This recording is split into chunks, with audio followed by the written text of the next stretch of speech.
ತುಂಬ ಚೆನ್ನಾಗಿದೆ ಕಾರಂತೂ. ಎಲ್ರಿಗೂ ರೆಕಮೆಂಡ್ ಮಾಡ್ತೀನಿ ಇದನ್ನು ತಗೊಳ್ಳೋಕ್ಕೆ. ಮತ್ತು 100 ಡೇ ಸೆಲೆಬ್ರೇಷನ್ ಅಂತೂ ತುಂಬ ಚೆನ್ನಾಗಿತ್ತು ನಿಮ್ಮದೆಲ್ಲ. ಎಲ್ಲರೂ ತುಂಬ ಸಪೋರ್ಟ್ ಆಗಿದ್ದೀರಾ ಇಲ್ಲಿ. ಆಯಿತು, ಥ್ಯಾಂಕ್ ಯು. ಇಲ್ಲಿ MK ಲಾವರಿಯವರು ಮತ್ತು ಶಾಂತ ಹಿರೇಮಠ ಅವರು ತುಂಬ ಚೆನ್ನಾಗಿ ಇದು ಮಾಡ್ತಾರೆ. ಕಸ್ಟಮರ್ಗೆ ಯಾವುದೇ ಥರ ಇದು ಮಾಡಲ್ಲ. ಒಳ್ಳೆ ಕಾರ್ ಇದೆ, ಎಲ್ಲರೂ ಪರ್ಚೇಸ್ ಮಾಡ್ಬೇಕಂತ ಹೇಳಿ ನಾವು ಎಲ್ಲರಿಗೆ ಸಪೋರ್ಟ್ ಮಾಡ್ತೀವಿ. ಬಟ್ ಕಾರ್ ಮಾತ್ರ ತುಂಬ ಚೆನ್ನಾಗಿದೆ. ಕಿಯಾ ಕಾರ್ ಅಂತೂ ನಮಗಂತೂ ತುಂಬ ಲೈಕ್ ಆಗಿದೆ. ಹಾಗೆ ಮತ್ತೊಬ್ಬರು ಎಲ್ಲರೂ ತೊಗೋಬೇಕಂತೇಳಿ ಎಲ್ಲರಿಗೆ ಹೇಳ್ತೀವಿ.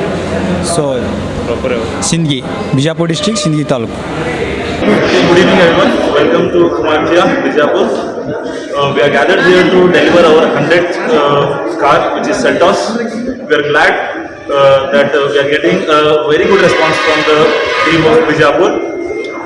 We promise you to keep this consistency, and our performance will be growing day by day. Thank you so much.